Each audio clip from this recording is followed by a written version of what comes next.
Welcome to The Growth Kit, a podcast where science and actionable advice intersect to help you live a better life. Hey everyone, Brian Comley here. Welcome to the Growth Kit podcast and a rare episode where I'm using my actual voice instead of a voiceover. So today I'm joined by Emily Cherkin. Emily is a former teacher, a Screentime consultant, advocate, and the author of The Screentime Solution, a judgment-free guide to becoming a tech-intentional family. Today on the show, Emily unpacks the alarming statistics of screen time use and the consequences, why screen time use today is much different than it was a generation ago, suggested guidelines for screen use, considerations before giving your child a device, why parental controls and apps aren't the answer, tech intentional strategies, displacement theory, phubbing, my biggest pet peeve, and much more. Listening back to this episode, I felt a little uneasy after I recorded it because I realized I laid out too much of what I have figured out and not enough of my own daily struggles with screen time that probably so many of you also deal with. So whether it's too much screen time use in our household in general, my own phone habits in front of my kids, or even relying on screens as a temporary babysitter, it's a constant balancing act for me. In the interview and the book itself, I came to realize that screen time decisions will never be easy, but now I have a new perspective and approach to how to deal with them. So as always, please leave a review and share this with a friend who you might think could benefit. So thank you and enjoy. Hey, Emily Cherkin, welcome to the show. Thank you for having me. You are a screen time consultant. You help parents manage their kids' screen time, but you're also an educator and an activist, and you're helping to address the issues with screens today. So let's start there. What give us these stats? How many hours, how much screen time? What are the issues today in terms of how much use kids are getting from screens? Right. We used to talk about sort of like teenagers, right? I'd hear a lot from high schools and parents of teenagers about how much screen time kids were having after school. Now we're talking 30% of 8-year-olds have their own smartphone. We're talking the average hours per day for 8 to 18-year-olds is 7.5 hours a day on screens outside of school time. And if you think about the total number of hours in a day and the school hours, adding 7.5 to that means there's not a lot of time for anything else. So it's a problem that's accelerated pretty rapidly, I would argue, in the last 5 years, but especially the last 10 years. Wow. So they're getting that much screen time that early. How early are kids getting screens, whether it's tablets or phones or just exposure to screens in general then? Yeah, I mean, frighteningly, infancy. You can see babies in strollers or car seats, walking around with mom or dad's iPhone in their hand. And again, I think it's one of those things that as I always like to go back to like when the iPad first came out, and you can actually go and look on YouTube and watch like when they first released it. And I think it was in 2011, maybe it was 2010, but they're talking about it as an adult tool, right? Like it's for adult use. This is just a great way to interact with technology in a new way. No mention of children.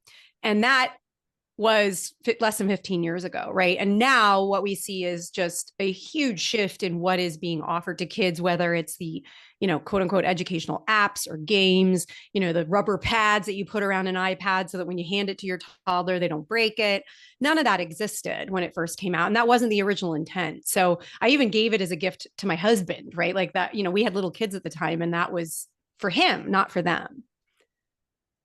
Right. Yeah, that's cool. So I guess the numbers are startling, but I guess the reason they're startling is more so because of potential consequences. Otherwise, it's a non-factor. So talk about some of the main consequences with the increased screen use with young people. Sure. So, I mean, it's one of those things where anyone who's been paying attention over the last 10 or so years has had concerns about the impact of excessive screen use on children. And I always like to say, I'm not anti-tech, I'm tech intentional. So I really think there is a place for technology. I think that children should have some exposure to it. But the way in which it is currently happening is not at all in alignment with development best practices, et cetera. It used to be, is this causation? Is this correlation? Is it just that we're connecting two things that aren't related? I think there is now enough research to say that there is a direct correlation between early childhood screen use and later academic problems, social challenges, emotional well-being. And, certainly anecdotally, we hear from parents and teachers all the time that that's very much what's happening. And so, my feeling when I talk about being tech intentional, my sort of TLDR, if you were to break it down into three parts, it's later is better, less is more, relationships and skills before screens. And unfortunately, that's not what's happening. We're seeing kids getting it younger and younger for longer and longer. We're putting screens before relationships, screens before skills. And I will specify, I see there are sort of two very parallel and distinct problems, but they influence each other. And that is the use of screens personally, for entertainment, whether it's our parents' devices or a personal device. And then the use of screens in school, which has really ramped up from, 0 to 100 in less than 10 years, it feels like, in terms of the personal one-to-one programs they're called, where every child gets an iPad or a computer. And, again, it used to be that was like a high school thing. We're talking kindergartners getting iPads through school. So it's very different than it used to be. And in your book, you talk about something called displacement theory. So can you explain what this is and how we can use this as a framework for understanding the costs and the benefits of these screens? Yeah, Dr. Doug Gentile coined this term, and now sometimes people might refer to it as like opportunity costs, right? So it's really kind of a simple idea. It's just time that you spend on screens is time that you're not spending doing other things, right? So, we think about teenagers on their phones at night. What is being displaced? Usually it's sleep, right? And that's a pretty normal teen thing, is like teens stay up too late and they have a hard time getting up in the morning. And yet they are in childhood, that's like one of the most important things that kids could do is get good quality sleep, right? And so the displacement of sleep then has a negative impact on other things, like their ability to focus in class, their patience level with their family, like all of the ripple effects. I always say sleep is the low hanging fruit. It's like if we can at least start there, prioritizing sleep. So that would be another way of thinking about displacement is if parents often get into conflicts with kids about screen time. You're doing it too much. Take it away. Stop doing it now. But if we shifted the conversation to more like, you need good sleep for your brain and your body, like that's just a basic biological need. What's getting in the way of you getting good sleep? So how can we create opportunities for more sleep rather than how do we decrease your screen time, right? It's just a reframing of that. But I think it just helps, when you look at 24 hours in a day, and if kids are in school, 6 hours and on screen 7.5, what's left? Not a lot of time. So that's a starting point. Yeah. All right. So, and often you'll hear from the parents providing the screens. It's, well, I watched a lot of TV when I was growing up. I played a lot of video games. Yeah. I turned out fine. But oh in gosh. your book, you have this really interesting comparison between different generations. Can you talk about that? Yeah. And, I'm Gen X solidly, but I hear a lot from millennial parents. And there's some newer, different challenges for millennial parents. But I think one of the biggest differences is that, even if we grew up, whether it was millennial or Gen X, watching TV or watching or playing video games, the biggest difference between previous generations and today is something called persuasive design. And it's the combination of technology and psychological manipulation, really, to get us to stay on longer. So, back in the day, if I wanted to watch cartoons, I basically had to wait till the weekend. It was like, that's when Saturday morning cartoons came on. Or if I had an episodic show that I liked, I had to wait a whole week to see the next episode. There was no such thing as like binging and, watching a whole season in one night and, the delayed gratification, right? And video games weren't connected to the internet. If I wanted to play video games with a friend, they had to physically come over to my house, sit next to me and play the game, right? That is so different. And we know that now, thanks to the internet, that we can, again, it's not all bad, right? It is cool that, my son could play video games with his cousin in California, right? Because they can be online and talking to each other while they play. But the problem is that the design element of social media, online games, video games is the way in which it keeps you wanting to play more is very, very different, or the way that we have bottomless feed, in our social media port, like when you scroll till the end, there's no bottom, right? That's a form of persuasive design. And so it makes it very, very difficult well, let's talk about adults. How hard is it for adults not to click? Well, and in fact, that's another persuasive design technique, right? Instead of clicking play next episode, we just auto play now into the next episode of a season. That's a very intentional design choice. If it's hard for us as adults and we have fully formed brains, there is no way that we can expect children to manage or self-regulate their screen time, especially when their neural pathways are being manipulated. So that to me is a very important part for parents to understand. I always say it's not your fault, but it's our responsibility to understand this because it's not a fair fight. It's not you versus your child, it's you versus a hijacked neural pathway. You'll never beat the dopamine. Right, right. And speaking of the dopamine, man, I always joke with my friends. We grew up at the perfect time. We had like you were saying, the cartoons on Saturday and Sunday morning. We had TGIF, we had Blockbuster, but all these things you had to anticipate and get excited about, and that's where that dopamine kicks in. Totally. And we always wanted more, but like Groundhog Day or repeating anything, there's that hedonic treadmill, and it's a lot, and then you kind of go down that cycle, and you get stuck, and it's tough to come back out. Yes. And I think the amount of effort that went into those experiences too is really important. When we think about like friction, like friction is good. Like to go get in the car, drive to the video store, pick the video, you had to negotiate with your siblings. Like there was a lot of skill building actually in that. And now what can we do? We can literally just come home, pull up our individual tablets or iPads or computers, watch whatever we want by ourselves. I'm not sure that's a good thing. I think it's convenient. Certainly that's the argument, is it's so easy. I don't have to go anywhere. I don't have to do anything. But I would argue there's benefit to some of the like moments of tension and conflict and effort that go into those experiences that make them a special, anticipated, fun thing, as opposed to it's just what we do all the time now. Yeah, absolutely. In your book, you talk about, the surveys of parents, and quoting here, but it's 56% of parents feel they spend too much time on their phones themselves. 2/3 admit to feeling distracted by their device when they're engaging with their children, and 68% of American parents say their phones interfere with their ability to spend quality of time with their children. Yeah. So given all of that, why do you think parents are providing screens so early? That's a great question. I think those numbers are probably higher now, even though when I wrote them a couple of years ago, that I think there is a combination of misunderstanding, misinformation, like not really understanding the impact of doing that.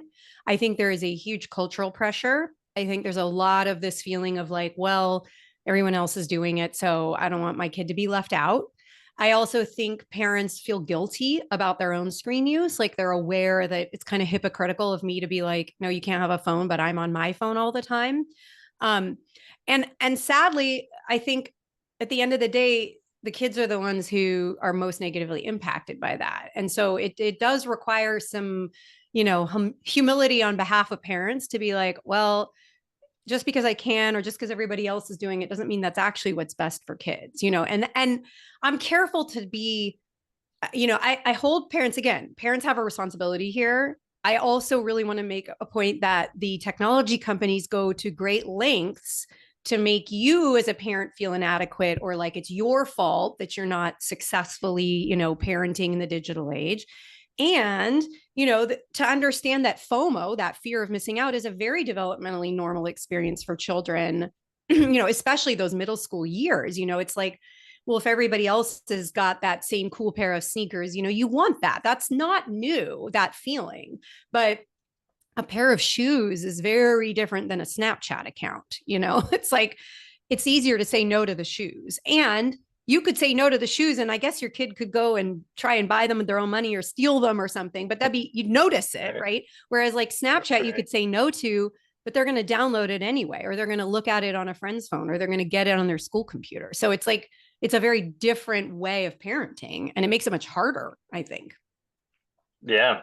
Long-term speaking, what I see is you're right. It's really avoiding that discomfort, any type of discomfort for parents. At least in my peer groups, it's okay. I need to do laundry, so I'm going to not prevent, but I'm going to give them this tablet so I can go do this.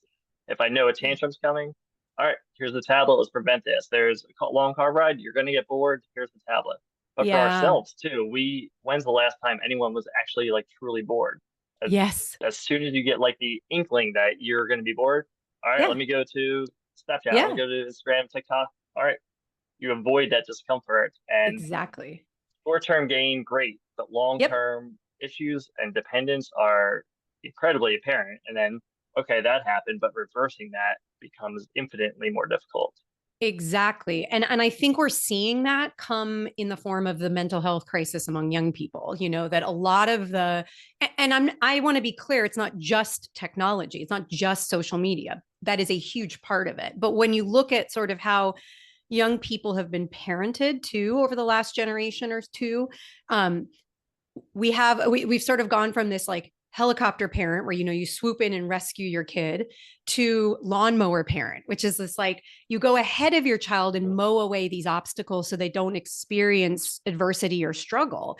And I see a parallel with the way in which we give screens to prevent boredom, or we're going to a restaurant, I don't want misbehavior.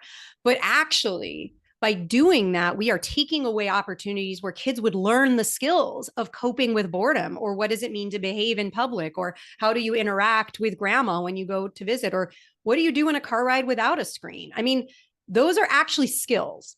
And when we take away the opportunity to build those skills, it is no surprise to me that when those children become teenagers, they feel adrift. They don't know how to handle all of the new feelings that come with being an adolescent. And those are big feelings. That's a scary time in life. And so if you've spent your childhood being protected and rescued and sheltered and lawn mowed obstacles away, you are not equipped to deal with the real world. So it's much easier than, again, right, the self-fulfilling prophecy, to turn back to the digital one. And that's worrisome to me from a future workforce, civic institutions and democracy standpoint. Like what's going to happen in the future when you have young people who don't believe in their own ability, are so afraid to leave their house, feel completely paralyzed when confronted with conflict. Like those are really, really big issues that we need to talk about, and why it's so important when our kids are younger to give them those opportunities to practice the skills. Absolutely. I love that. So as a screen time consultant, then you are constantly fielding a lot of these questions and these issues. So what are the most common things you hear Yeah. from parents, and what regrets do they have? Yeah, that's a great question. I get two questions almost all the time, which is how much screen time is too much and what parental controls do I recommend? And I am going to invite anyone who is thinking those questions to think of it in a different way. So let me explain why. So when we talk about how much is too much, I gave you the stat, 7.5 hours a day. The problem is it's not all screen time is created equal. So it's like, I mean, 7.5 hours of TikTok is very different than 7.5 hours of watching a science documentary or FaceTiming with grandma. So when we talk about a total number, I would first want to know, well, what is that number being filled with, right? Like that's the first question. So to go for quality over quantity rather than a total number of hours. The second question of what parental controls do you recommend? It's, to me, the fact that I'm asked that all the time suggests that there isn't an easy fix, because I wouldn't get asked it if it worked. And I actually am maybe a little bit of an outlier in my field on this, because I find the parental control thing a complete red herring.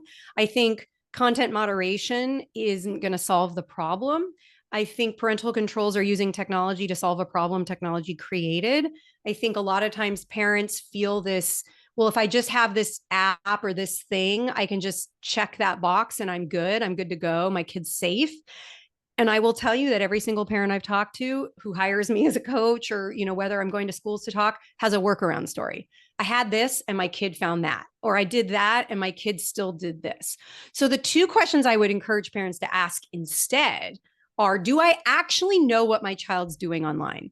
And you're not going to know that by monitoring. You're not going to know that because you're surveilling them. You're going to know that because you've asked them, you've sat next to them, you've gone through their device with them. Or if you are a parent who says to your kid, I'm going to look at what your phone says and what you're doing on it, because I believe in being transparent about that.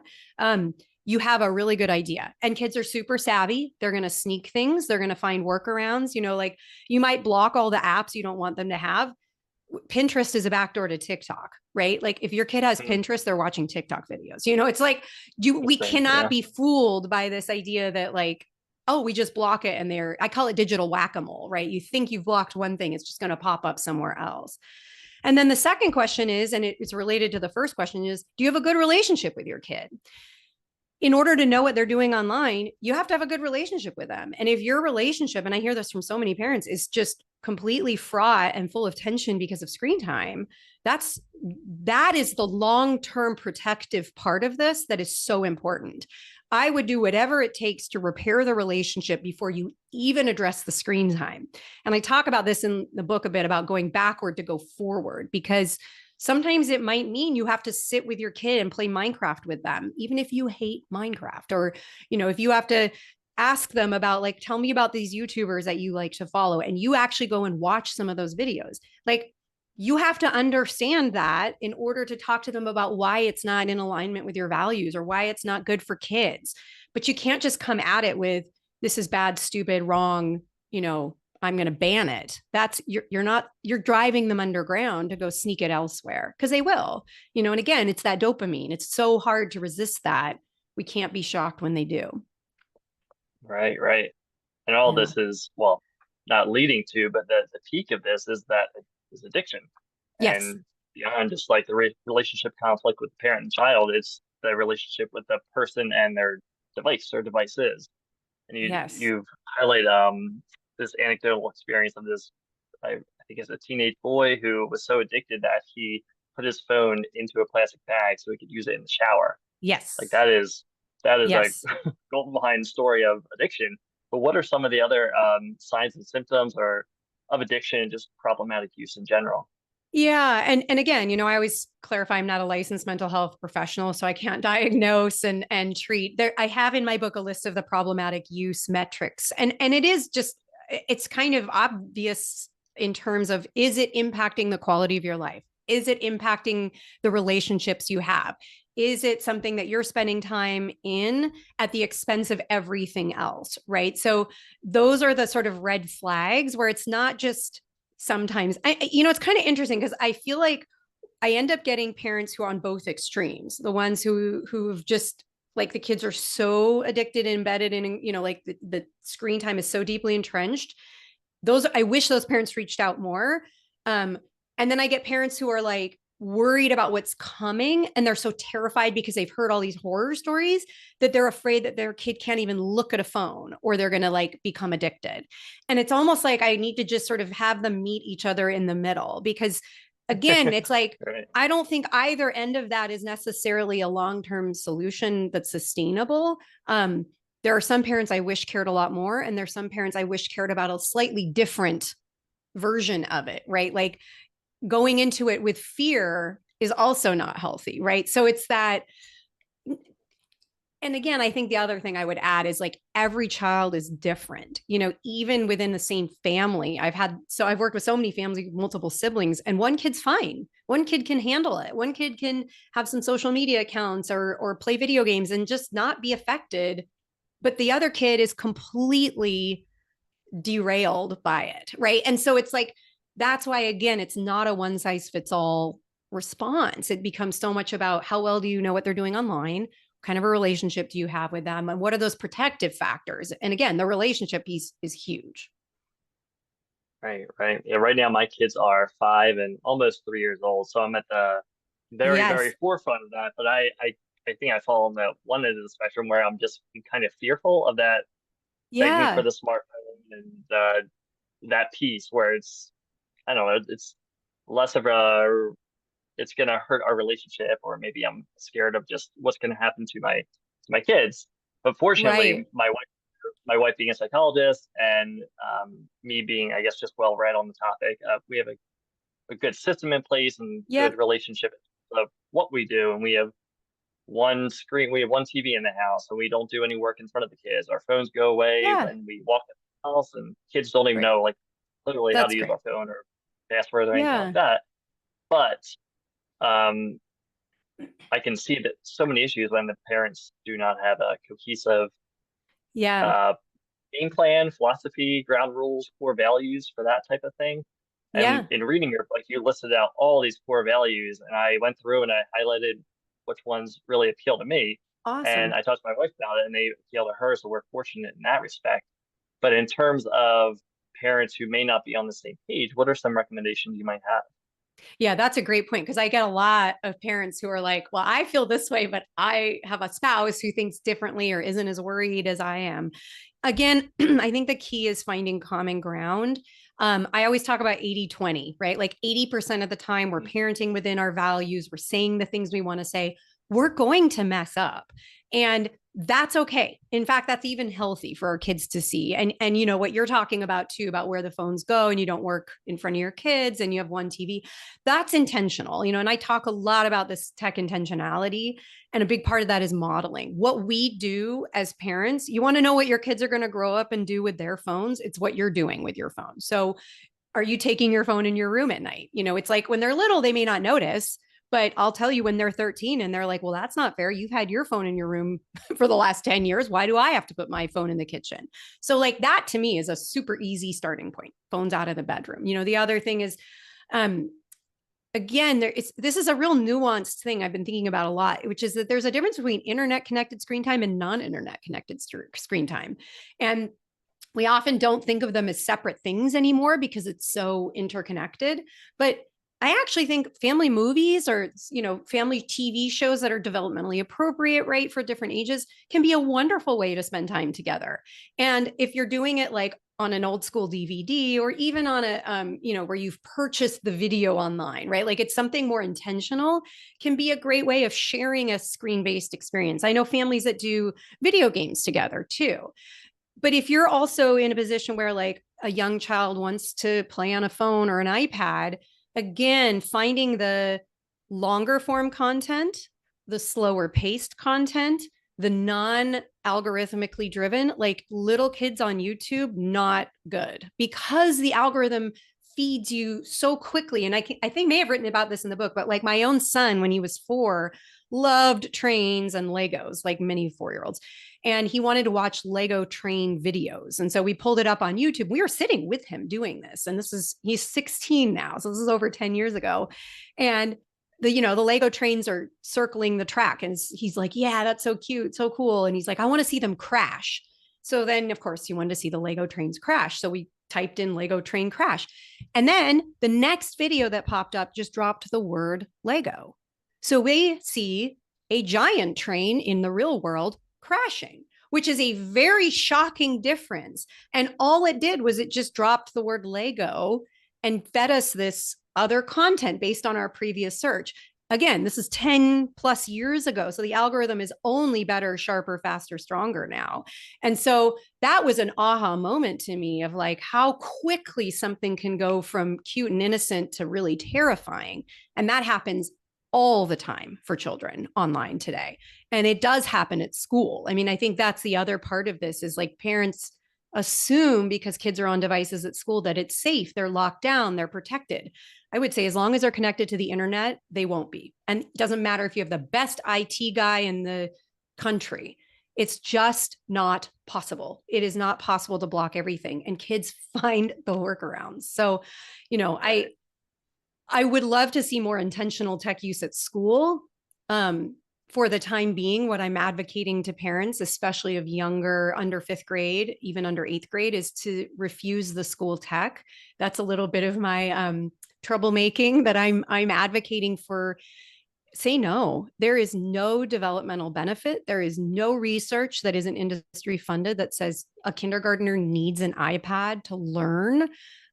If anything, it is harmful, detrimental, and an impediment to meaningful learning. And so I think parents are going to have to refuse that until more intentional use comes back. That's my hope. And what you read about in the book is also you heard parents say, never say, I wish I gave my child a smartphone or a tablet earlier. And that's how I think that was sometimes with my kids. Like whatever they do for whatever job they choose and wherever they live for the rest of their life, they're going to be on whatever device that is. And I am probably doing them no service of introducing it earlier or more frequently than they need to be on it. Exactly. And you think about it from the skills and the critical thinking and all that brain development that we want to leave space for, that is not going to come from being on a screen more. I hear that a lot. Like, well, what if my kid wants to be in technology, when he grows up? Well, fine. Then they should be outside looking at how the world works so that when they want to build a technological tool, they understand it. And I think we just are so misguided in thinking that our kids need it at a young age. Like, think about the technology you used in elementary school. How much of it is still applicable today? I mean, I look at that and I laugh. It's totally different, totally different.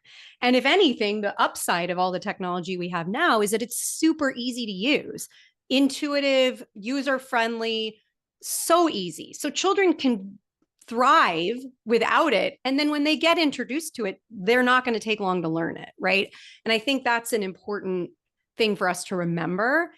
It doesn't mean we shouldn't expose them to cool things that technology can do either. I think there's like with robotics or, sound design or graphics, like there's some very cool things that technology allows. I think within the context of a technology curriculum or a computer lab program, absolutely we should introduce it to kids. But why are we giving iPads to kindergartners to learn how to read? That is again, detrimental, harmful, not research supported. Schools don't have computer labs anymore because they assume that all the kids have their own devices. My daughter's middle school doesn't have library computers because they assume all the kids have devices. But a library is the one place where I would want a teacher supervising kids using devices so that they could learn things like research, citation, mis and disinformation, typing. The number of kids who get given devices at school and do not know how to type is mind-boggling to me. Why would you give a kid? Yeah. Yeah. And so that's what I mean when I say skills before screens. Ed tech, educational technology, which is sort of the buzzword of like all of this stuff in school now, is not the same as tech ed, technology education. I believe that we should have technology education, but we don't need one-to-one devices that are internet connected to do that. We can still teach kids typing.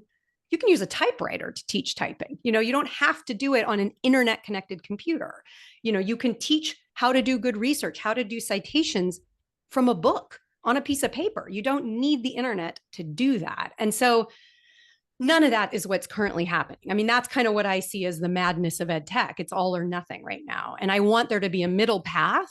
And I'm not seeing that happening yet. I mean, I feel like it's coming and I'm certainly fighting for that, but there's a lot of work to both inform and educate and also push back on an industry that has a very, very, slushy marketing budget. It's like they're just throwing money at schools and saying, oh, you have 34 kids in your English class. Let us help you differentiate with this app. Wouldn't it be great if you could monitor all your kids' screens from your computer? I mean, as a former teacher, that sounds like a nightmare to me. That's the last thing I would want to do, but that's where we are. Yeah. I go back to my alma mater, University of Scranton, every year, and I teach a seminar. And when I first went in, this was 15 years ago, like day one, it was everyone with their notepad out, everyone writing down notes. And then slowly over the past 15 years, 100% not laptops. But not only that, it was interesting to see there was no discussions before class. There was no awkward conversations. There was it was less interaction, not only with each other, with their peers, but with the teacher. Yeah. And I mean, that's just one thing, but it's really, really interesting to see that transition. That on top of like, you see, like we talked about before, the tech neck, their decreased ability to regulate their emotions when they got not positive feedback. Things like that. And this is not a slant on the millennials or different generations. No. Just an observation. It is. And there's actually plenty of research about handwriting notes versus typing notes. If you wanted to learn something deeply, you need to handwrite it. And unfortunately, and I totally see this too. I was guest lecturing at the University of Washington here a couple weeks ago, and 150 people in the class, 150 of them had their laptops out, and it's like, I get it. It's more convenient to have your notes in one place, but it's not better for learning. It's not for deep learning, right? It's for there's a difference between information and knowledge, right? Like, I think that's what's really lost in this. Yeah, I can get any kind of information I want right now at the click of a button because of the internet. But that doesn't mean I have accumulated knowledge. Knowledge is making meaning of that information. And that's actually all brain development stuff. Like that, we need time. We need to talk to people. We need to ask questions. We need to hear what other people's ideas are. And we're displacing, back to our displacement comment, we're displacing opportunities for that in higher ed too, and that's deeply worrisome. Again, there's going to be plenty of time for our kids to grow up and sit at cubicles and be on a computer for the rest of their adult lives. We should protect childhood even more now by minimizing that as much as possible. And one of the strategies you write about is living your life out loud. I really, Yes. really like this. And I started doing it with my kids, and I think it helps just rationalize it. But I also I've noticed as I do it, I get more annoyed when people don't do it. Yes. Back to me, it's my pet peeve of uh is just growing. So can you talk Yes. about that? What's living your life out loud? Yeah, this is one of my favorite parenting. Well, it's not just for parents, anyone can do it, right? And it just means narrating what you do as you do it anytime you reach for your phone or computer or device. So it's like, oh, I'm reaching for my phone. I'm going to check the weather, see if I need a coat today, and then I'm going to see what the maps say for traffic. So you're giving your kids and yourself both accountability for how you're using it, but also explaining the tool side of this. It could also be I'm in line at the grocery store and I'm bored and I'm pulling up Instagram and oh my gosh, I'm just scrolling and I don't feel better. And I could have been talking to the person in line next to me. The idea being, again, to your point, that you start to be more aware of your own use.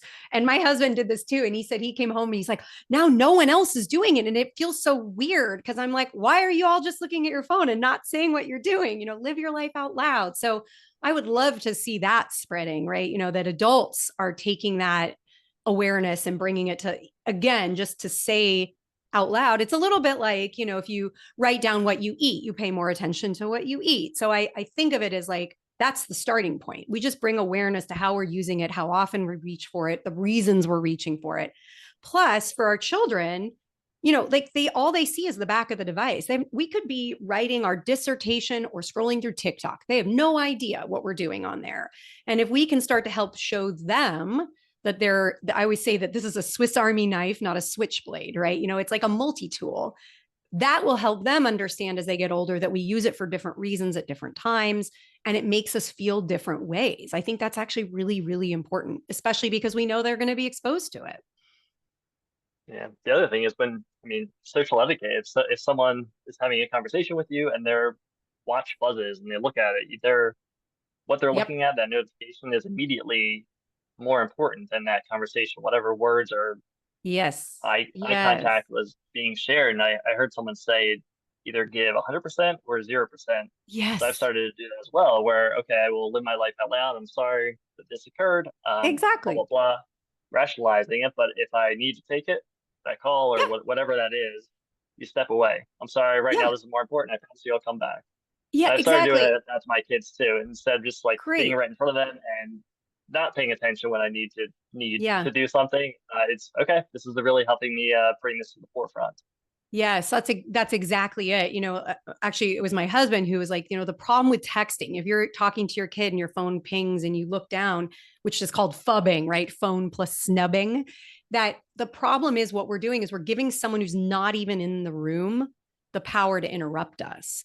And you think about your child standing there right in front of you, or even an adult friend or, relative, we're allowing someone who's physically not in the space to take our attention away, which is not a good feeling. I mean, adults don't like it. So again, to your point, like it's okay to be like, I'm so sorry. This is important. I have to take this. I hear you're asking me my question. Just I'm going to do this and then I'm going to give you my full attention. That's all we have to do. It's okay to say that I've got to go and deal with this, but it's when we pretend that we're listening and like do the thing where you've lost them. And that's what feels so rude and disrespectful. I hope. I mean, I feel like we're getting pretty normalized to that, which isn't great. Right, right.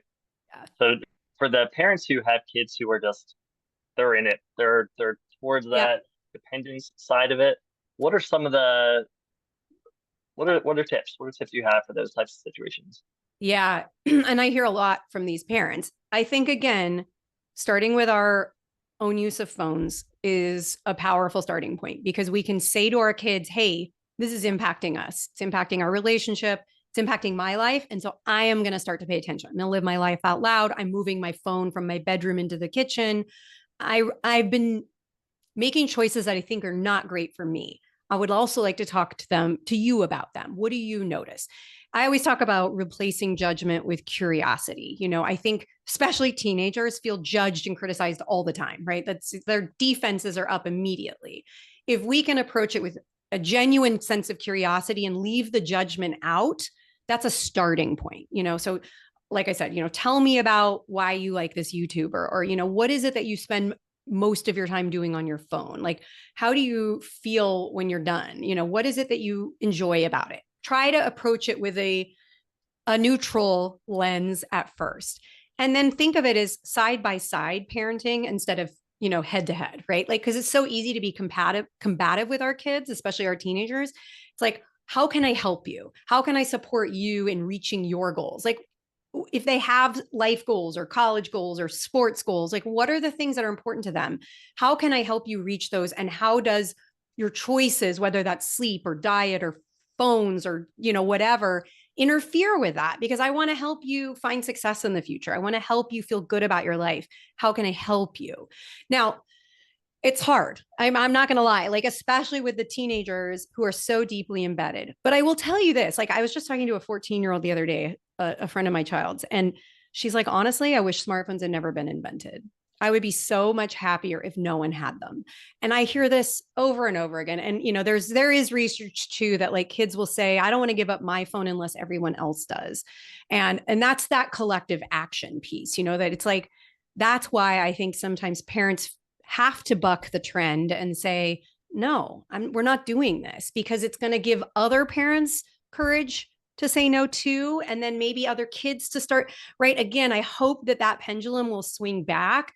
So, again, if you can do it with your kid as opposed to in conflict with your kid, that's certainly the goal. Is it challenging? Absolutely. But I think it's the fight worth having. Well, Emily, this is great. Is there anything I haven't hit? Anything else that you want to say? Any closing thoughts? Um, well, I write weekly essays on this topic that I post to my blog. But if people are interested in learning more, kind of, especially lately, I've been writing a lot about the school piece. I highly recommend signing up for my newsletter. I don't spam people. I don't sell email addresses. It's just literally my weekly essays. So that's a great way to kind of keep tabs on what I'm doing and some of the topics that I'm writing about, especially with schools. So I would just point people there. All right, Emily Cherkin, thank you so much. I really appreciate this. You're welcome. Thank you so much for having me.